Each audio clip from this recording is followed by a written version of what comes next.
Good morning dear students. Hindi की कक्षा में आप सबका स्वागत है। बच्चों, अब आप अपना आज का हिंदी का काम करने के लिए तैयार हो जाइए। आज इस वीडियो में हम अपठित गद्यांश का अभ्यास करेंगे। ये देखिए बच्चों, अपठित शब्द का अर्थ है जो पढ़ा ना हो। ऐसे लेख, कहानी या कविता के अंश जिसे छात्रों ने अपनी पाठ्य पुस्तक में न पढ़ा हो अपठित कहलाते हैं। अपठित गद्यांश को ध्यानपूर्वक समझकर पढ़ना चाहिए।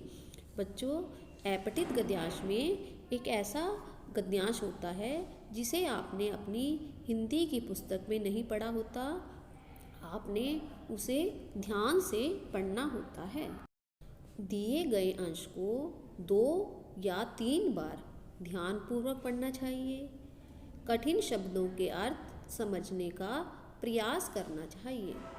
पूछे गए प्रश्नों के उत्तर गद्यांश में से ढूंढने चाहिए। उत्तर देते समय अपने शब्दों का प्रयोग करना चाहिए, किंतु भावों में कोई बदलाव नहीं होना चाहिए। तो बच्चों, पहले हमें गद्यांश को ध्यान से पढ़ना है और उसका अर्थ समझकर फिर उसमें से प्रश्नों के उत्तर ढूंढकर लिखने हैं। तो आइए बच्चों, पहले हम एक गद्यांश पढ़ते हैं और उसके बाद इसमें से कुछ प्रश्नों के उत्तर लिखेंगे। देखिए इसमें क्या लिखा हुआ है। एक सुंदर बगीचा है। इसमें बड़े बड़े पेड़ हैं। पेड़ों पर पीले और हरे आम लगे हुए हैं। बगीचे में लाल गुलाब भी खिले हुए हैं। पेड़ के नीचे एक सफ़ेद बिल्ली बैठी है। तभी सुहाना बगीचे में से फूल तोड़ने लगी। अहाना ने उसे फूल तोड़ने से मना किया। अब मैं इस गद्यांश के आधार पर आपसे कुछ प्रश्न पूछती हूँ। आप मुझे जल्दी से उनके उत्तर सोचकर बताइए। पहला प्रश्न सुनिए, बगीचा कैसा है? अगला प्रश्न, पेड़ों पर कैसे आम लगे हुए हैं? देखिए, आप गद्यांश को पढ़कर इन सभी प्रश्नों के उत्तर बताइए। तीसरा प्रश्न देखिए, पेड़ के नीचे कौन बैठा था? अब देखिए फोर्थ प्रश्न, सुहाना बगीचे में आकर क्या करने लगी? तो देखिए बच्चों, आप मुझे इन सभी प्रश्नों के उत्तर सोचकर बताइए, फिर मैं आपको इनके आंसर बताऊंगी। बगीचा कैसा है? इसका उत्तर बताइए, क्या लिखेंगे हम? बगीचा सुंदर है।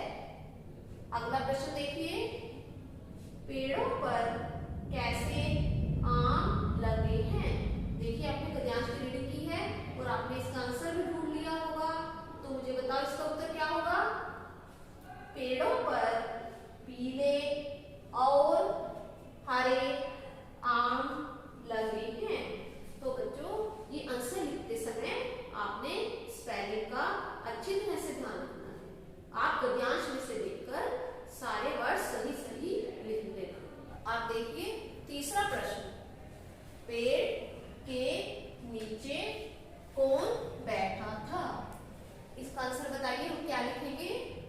इसका आंसर हम लिखेंगे, पेड़ के नीचे सफेद बिल्ली बैठी थी। अगला प्रश्न देखिए, सुहाना बगीचे में आकर क्या करने लगी? तो बताइए इसका उत्तर क्या होगा? सुहाना बगीचे में आकर फूल तोड़ने लगी। इस तरह बच्चों, पहले हम गद्यांश को ध्यान से पढ़ेंगे और फिर इन सभी प्रश्नों के उत्तर लिखेंगे। आइए बच्चों, अब हम हिंदी ग्रामर के लेसन नंबर 11 मुहावरे की रिवीजन करते हैं। मुहावरे के प्रयोग से हमारी भाषा सुंदर लगती है और जब हम मुहावरे का प्रयोग करके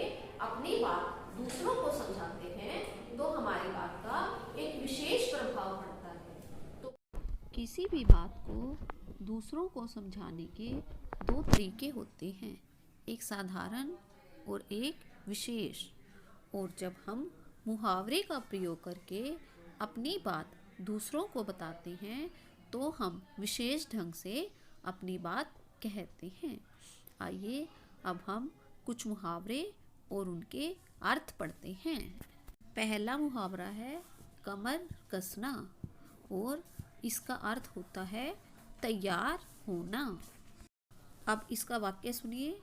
नीरज ने वार्षिक परीक्षा के लिए कमर कस ली है। आँख लगना, आँख लगना का अर्थ होता है सो जाना, यानी नींद आ जाना। इसका वाक्य सुनिए। पुस्तक पढ़ते पढ़ते मेरी आँख लग गई। अब अगला मुहावरा सुनिए। मुंह में पानी भर आना और इस मुहावरे का अर्थ है खाने को जी ललचाना। इस मुहावरे का वाक्य सुनिए। रसगुल्लों को देखकर रश्मि के मुंह में पानी भर आया। आगे सुनिए। नाक में दम करना, बहुत दुखी करना, यानी बहुत तंग करना। इस मुहावरे का वाक्य देखिए। हमारे पड़ोसी ने तो हमारी नाक में दम कर रखा है। आँख का तारा बहुत प्यारा। कृष्ण जी माता यशोदा की आँख के तारे थे। अगला मुहावरा सुनिए। अंगूठा दिखाना, साफ मना कर देना। इसका वाक्य सुनिए। जब मैंने अपने मित्र से पुस्तक मांगी तो उसने अंगूठा दिखा दिया।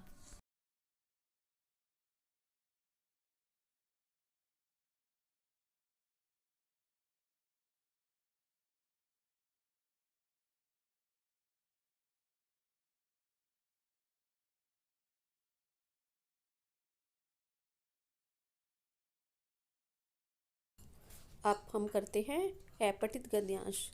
ये देखिए, ये जो गद्यांश है आपने इसमें से कुछ प्रश्नों के उत्तर बताने हैं।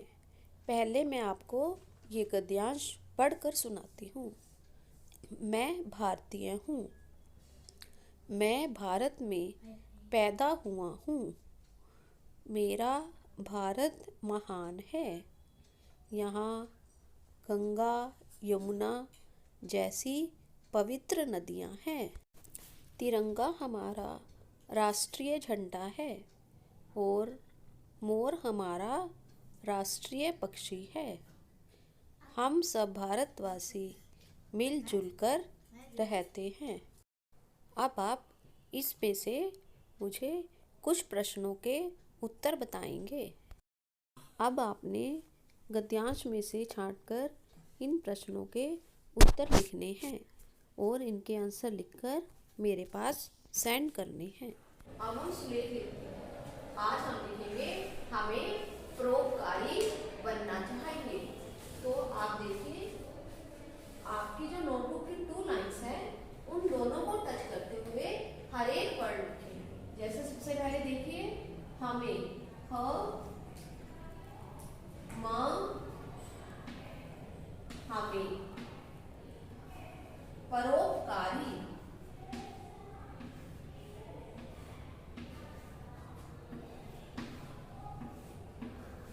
परोपकारी का अर्थ है दूसरे का भला करने वाला। हमें परोपकारी बनना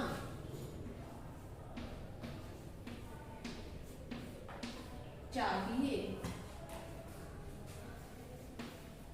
देखिए, ह लिखते समय पहले आप छोटी सी लाइन लगाएंगे, फिर इस तरह इसको मोड़ देंगे। चाहिए। और वाक्य के अंत में आप पूर्ण विराम लगाएंगे। तो ये लाइन आप 5 बार अपने प्रैक्टिस नोटबुक पर लिख लेंगे। अब आप ये सुविचार सुनिए। जिसके पास धैर्य है वो जो चाहे वो पा सकता है। बच्चों, इसका अर्थ है कि धैर्यवान व्यक्ति जीवन के हर क्षेत्र में सफल होता है। तो बच्चों, आप अपठित गद्यांश और मुहावरे की वर्कशीट सॉल्व करके टाइमली मेरे पास सेंड कर देना। Thank you.